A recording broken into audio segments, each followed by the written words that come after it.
Hi, everybody, and welcome back to Ed Randall's Talking Rams.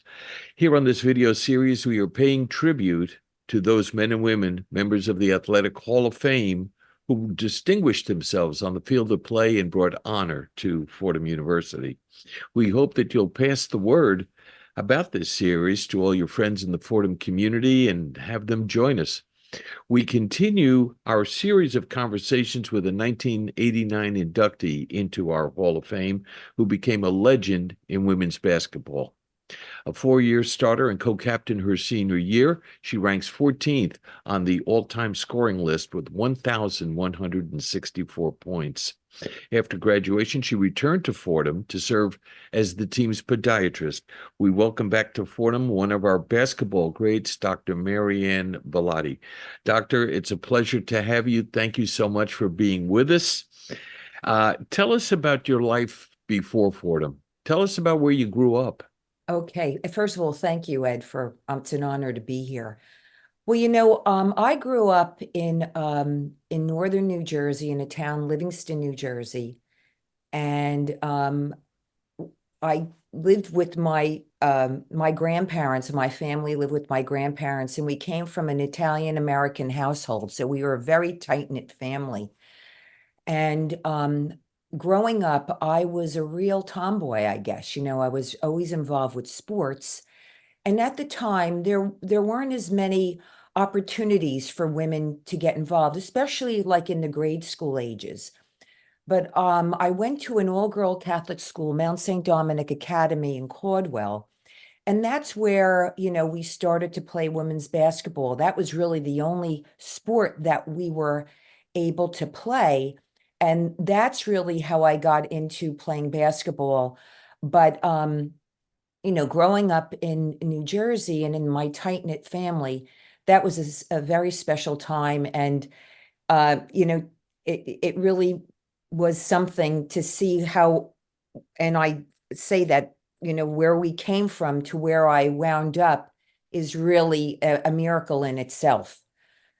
So that was really, an important part of my starting point. You played all sports on the block with the boys, but then when they went off to play Little League, you were directed to go sit in the stands, right?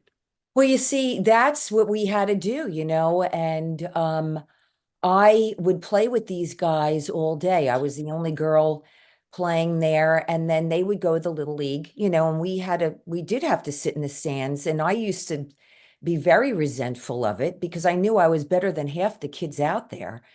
But but that gave me more the drive. I just love playing all sports. We would play baseball in the spring and in the summer, and then football in the fall times with these guys, and then basketball. But I guess that kind of, gave me a little bit of an edge, because then when I went to the all-girl Catholic school, I kind of, shined in on the court there. But that's how it all started in those early days. But then, as you just indicated, there were no provisions for girls and women's sports. It was a much different time. Yes, you're talking about the late, the 60s and the early 70s. And, my parents, we were, middle class people, and we just didn't have the funds to do anything like that. And maybe there were things, but back then it wasn't as open as it is now. Mhm. So especially for women, and the only sport that I was really open to was women's basketball at the time. So Mhm. no, we didn't have those opportunities like they have now. That's why when I see what they do, it amazes me where women's basketball has come. It's phenomenal. It's fabulous. Well, you helped pave the way.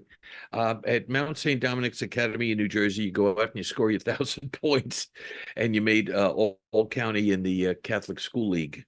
You have said that your road to Fordham was really a fluke, and I would like for you to tell the story about a chance meeting with your English teacher.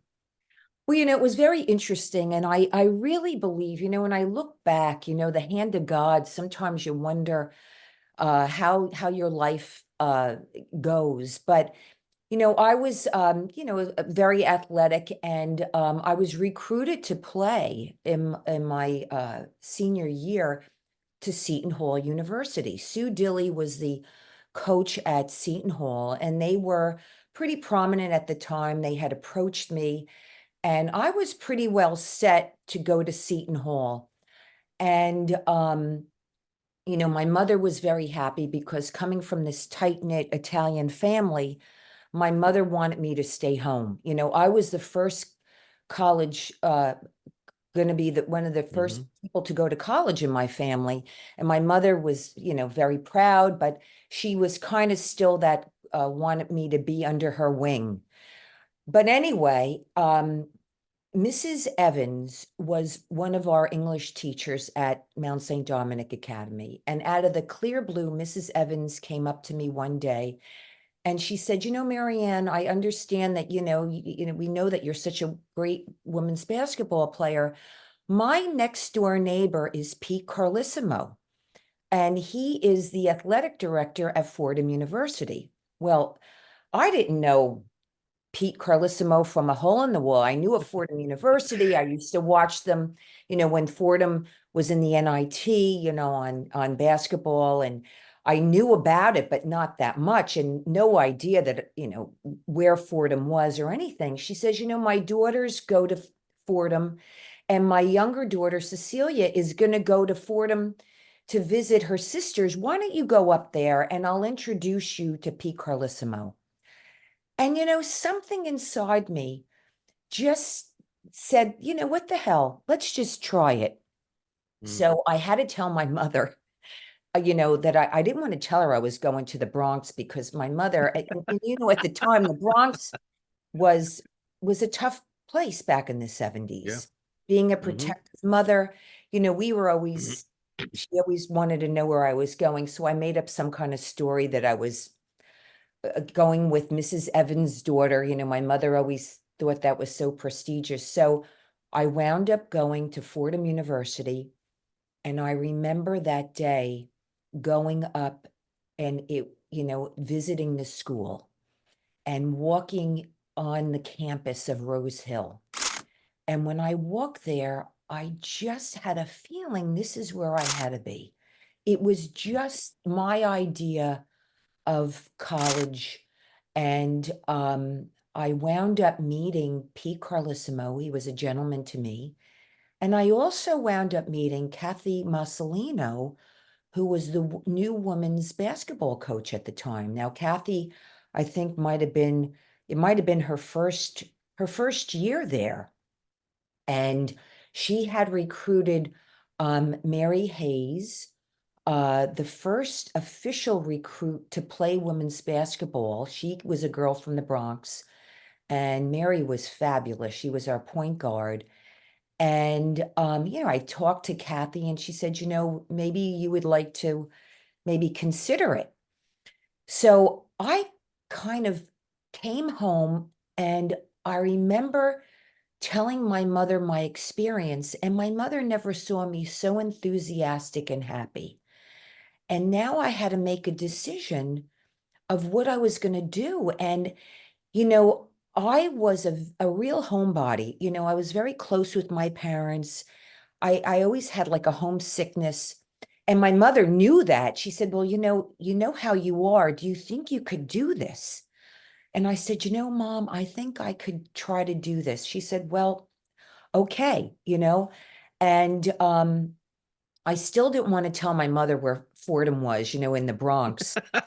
But 'cause I knew that that would have been the turning point. But anyway, lo and behold, I made the decision, and I wound up, forfeiting my scholarship even to and I didn't even have a scholarship to Fordham. I kind of was going to be a walk-on. But there was something deep inside of me that, when you have a strong feeling about something that you just can't ignore it. And I went with that feeling. And, maybe I was naive at the time. Retrospect, you say, well, gee, maybe that was the right decision. But, I went with it. I did do some praying, and I did made the decision to come to Fordham. And it was funny because finally, we had a, we made all the arrangements, and now it was time for me to go up to Fordham, and it was that September, uh, up the bags and go. And I remember going there, parents, of course, my grandparents came with me, my sister, my mother, my father, and going up to Fordham. Now I'm starting to get that homesick feeling. Mm. And going up there, it's a big step in a kid's life, especially someone like me that really never went anywhere, and leaving my parents. And I remember when my father and my mother were unpacking the car, I turned to my mother and I said, Mom, I can't do this. And she looked at me and she said, Mare, you made this decision to go. And I was really getting that terrible homesick feeling. And my mother said, Come on, let's take a walk. And I remember walking around Edwards Parade, thinking, in the past how gorgeous it was. But to me, my heart was breaking. And I was pleading with my mother to say, okay, let's go home. You could come home with us. But when I went back, my father was finishing unpacking the car, and into my dorm room. And he looked at me and I said, Daddy, I can't do it. And he said, Mare, just give it one night. And I said, I don't know. And he said, just one night, Mommy and Daddy will pick you up if you can't do it. And I remember I said, okay.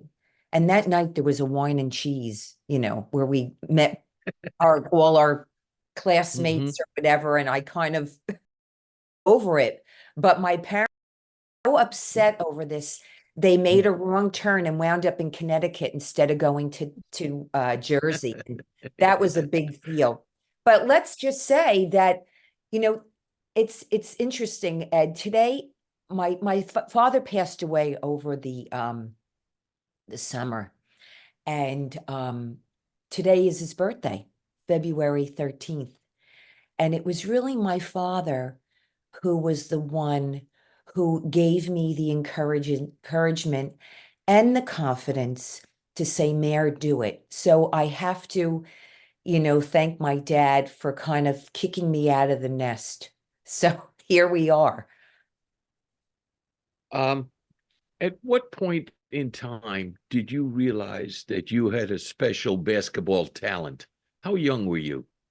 You know, I would say that it was in grade school. When I was at Mount St. Dominic, I started playing basketball when I was in sixth grade. And back then we used to play six man, three guards, three forwards. And I started back then. And I remember I did have really good athletic because we played the local Catholic schools, but I was in sixth grade and I was starting.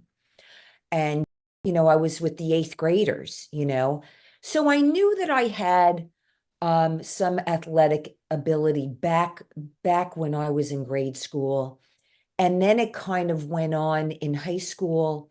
I started when I was a freshman on my high school team, and we had a pretty decent team. We played the Northern Catholic schools. Paramus Catholic was a fabulous um, Mhm.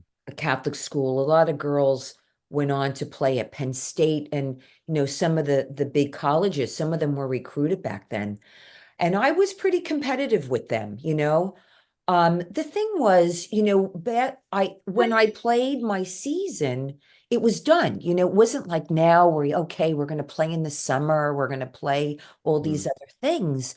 I just played when the season started, and so it was just how it was back then. So, but I was always pretty athletic. I played softball and also in high school. I was a pretty good pitcher at the time. But then when I went to Fordham, I just concentrated because remember, I was pre-med. When I came to Fordham, I was a biology major, and that was also a big challenge for me. because, you know, the professors, and we didn't have like these educational people that help you navigate through everything. And when you were a biology major, you had these long labs that you had to go to. And then I had to go to my basketball practice, you know, and I was the only biology major or science major on my team. So that was a real challenging time for me, to keep my academics up and then to be devoted to basketball. So that was pretty challenging. Mm. A lot of people don't realize how difficult that can be to balance both. Fordham has always emphasized the student athlete, Yes. which you and I are very proud of. Well, you know what, Ed, I have to tell you that Mhm. education was number one. You know, like even though I love to play basketball, and I really did, my academics was really number one. That was always instilled from the time I was little because of, you know, my parents, they came from immigrant families and they never had the opportunity to go to get their education. You know, my grandmother was born in this country and she was a very bright woman, and she even skipped 2 grades. And when she was in 8th grade, the teacher came up to her and said to her parents, "Is she going to go to high school?" And they said, "We're sorry, but she has to put food on the table." And my grandmother had to work in a coat factory. So, and she was a bright woman. But then, you know, my father went on to high school, and then I had the opportunity to go to college. So, education was really something that my parents valued. And it was an honor for me to even attend to me, such a prestigious school as Fordham, and to have this opportunity to, you know, maybe become, you know, a physician or some kind of medical. And, you know, they were very proud of me. So to me, school was number one. But, you know, I was blessed because I just kind of fell into this situation with a group of girls, uh, and that were just a right combination. And I kind of fit into it. You know, I was a pretty good shooter.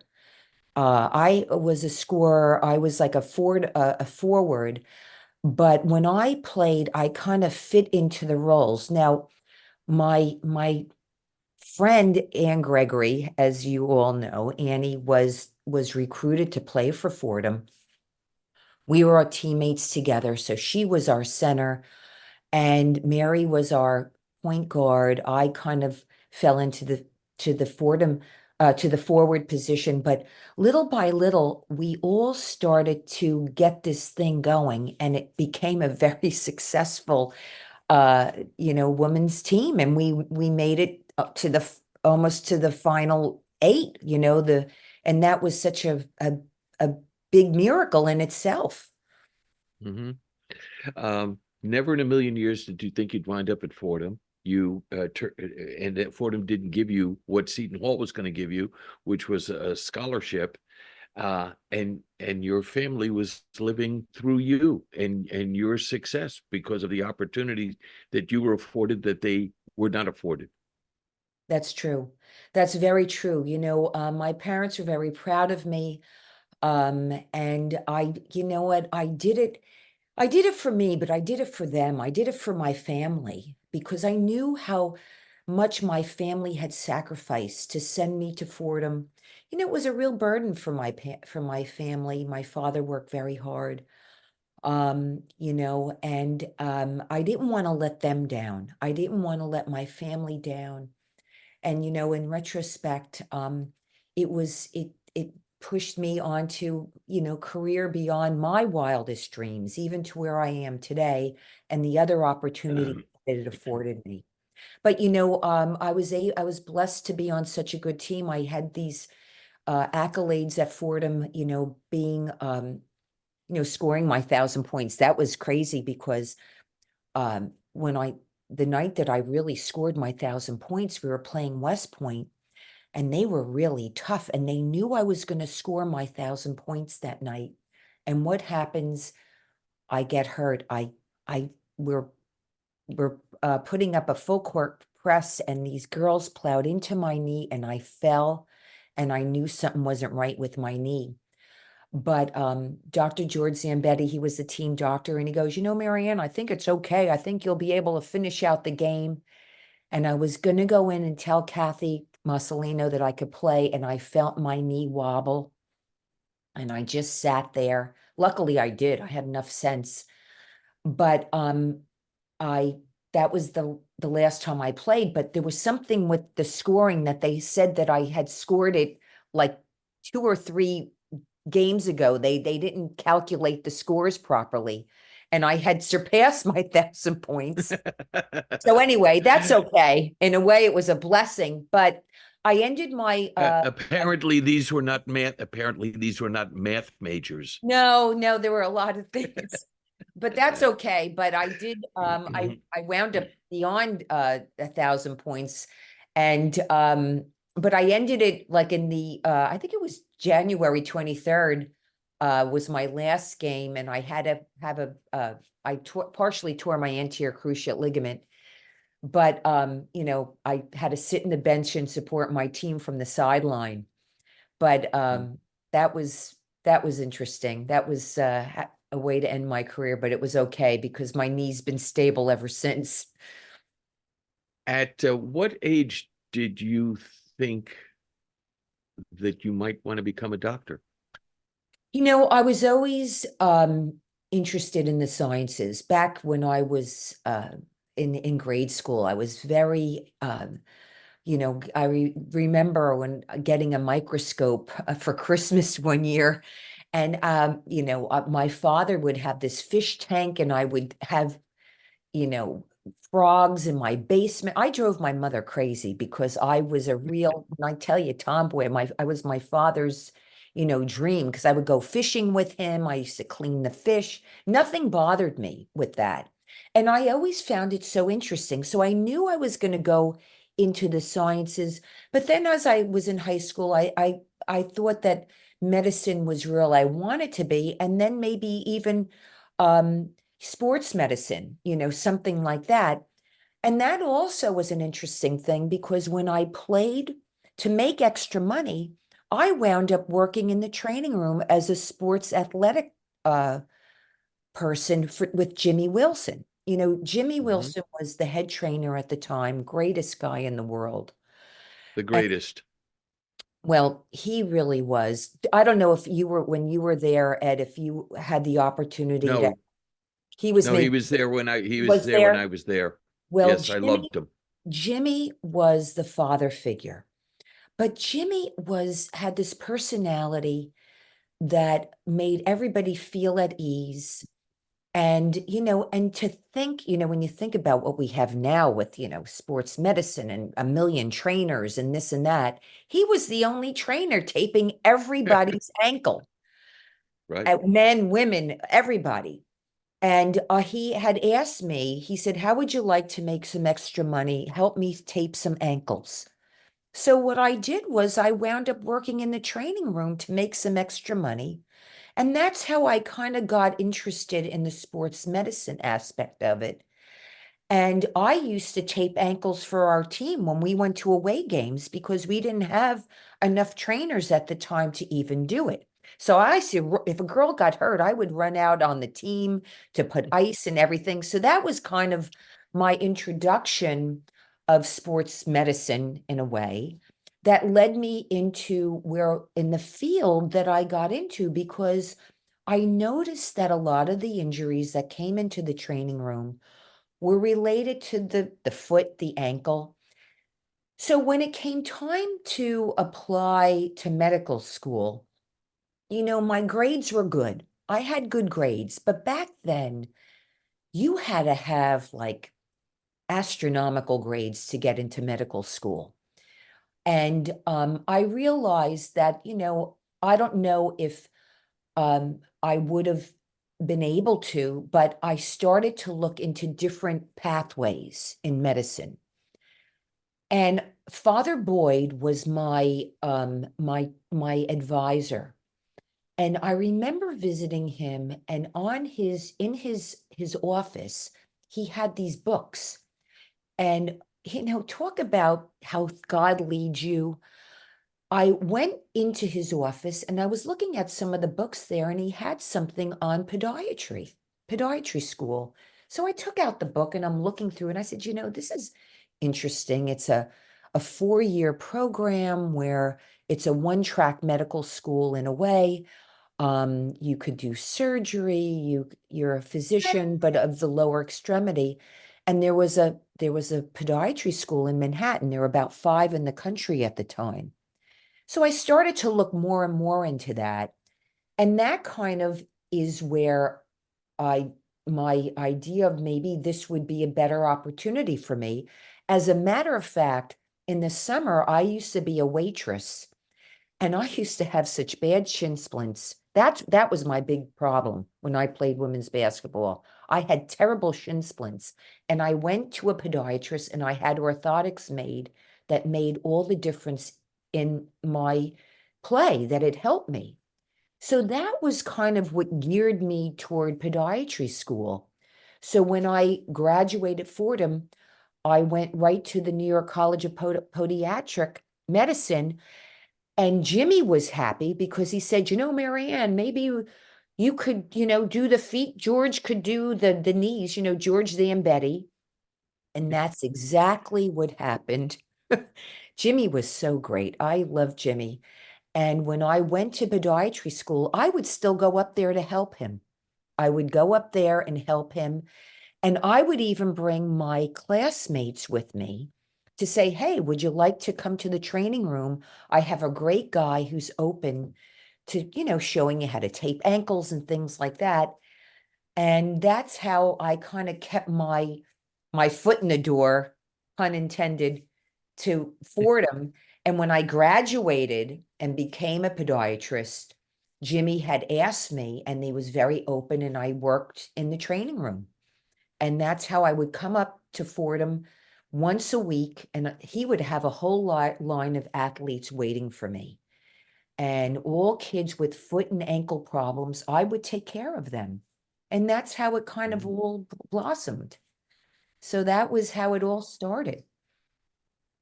Where'd you live through the years at Fordham? When my freshman year, I lived at Spelman. And then my sophomore, junior, and senior year, Anne Gregory, we became roommates, and we lived in 555. And Anne became, we were roommates, the whole, the 3 years. And I'm still very close. Anne's still a very close friend of mine, as well as all my other teammates, Mary Hayes and Liz McGovern and all the other gals. You made lifelong friends. We did. As a matter of fact, we were just, because all the women's basketball games now, we text each other. We watched the Iowa game and also the Fordham game that was on, and we still text each other while the games are going on and talk about their defense and this and that. So they're my sisters. They're my lifelong friends. Right. Yeah. So I lived at 555. You were busy all the time, but did you ever have a favorite hangout? Oh yeah. Well, in freshman year, we used to hang out at the Web and the Mhm. Lantern. And then when the Web closed, where did we go? Because when we never went into Manhattan, as you know, Ed, we never Right. traveled to the city. That was Mhm. never a thing that we did. We used to hang out. Now, I was with Bronx girls. So, Mary Hayes was from the Bronx, Anne was from the Bronx. So here I was, under their wing, this naive all-girl Catholic school from, New Jersey. We used to They knew go. their way around. Oh, they knew their way around, and I used to follow them. We used to go to Riverdale at times, the Riverdale Diner. Then, but a lot of it was locally, the LD was one Mhm. of the other bars that were, the Cooch was another place. on Webster Avenue. But those Mhm. places are all gone. Yeah. Did you work any other jobs while you were at Fordham? Well, no. So Fordham, that was, being and then I became the head student trainer. So, Mhm. being pre-med and then working with Jimmy was really the only thing Mhm. that was enough. That was Yes. really enough. How about a professor who inspired you and made a lasting impression? Oh, you know what, Ed? I have to tell you that I was so blessed with my professors. And I'll tell you, I knew them at Fordham, but it was after because I became the physicians to the podiatrist to the Jesuits. So when I used to come up to Fordham, I also used to go to Loyola and treat all the Jesuit priests at Loyola. But going back, I had a priest, Father Cloney was my chemistry teacher. Unbelievable Jesuit. I admired him. Father Sullivan was a biology teacher that I had, Jesuit. Father Reed was my Latin teacher. Um, I knew Donald Moore very well. Who else did I? Father Grady was a theology teacher that I had. These men were fabulous professors, and really the way that they taught were were just unbelievable. They just it left a lasting impression on me. But then I got to meet them as they got older, when they had to retire, because after their their time as whether it be a professor or whatever, they would retire to Murray Weigel or to Mhm. Loyola. So I saw them in a different light. And it was a very humbling thing to see them at that time because these men were brilliant, really. I treated Cardinal Dulles was a patient of mine. One of my spiritual advisors was Father William Riley, who was the longest acting dean at Lemoyne University. So I have to tell you, my time at Fordham blossomed with this time I spent with them one-on-one as a physician and as someone who related to them one-on-one. And that's where it opened me up more spiritually. And that's where I really got to see the Jesuit exercises and things applied in my life. And I really wish this is one of my main wishes for the young athletes and the people at Fordham is to take advantage of those values that the Jesuits give you. You don't, as a student, you're preoccupied. Religion is not a big deal. But, as your life goes on and when you see things, that's when it really starts to take effect in your life. And Mhm. that's when I was able to really see uh, those spiritual exercises come to life. And I had access to all those wonderful Jesuits to teach me. So that was a blessing in itself.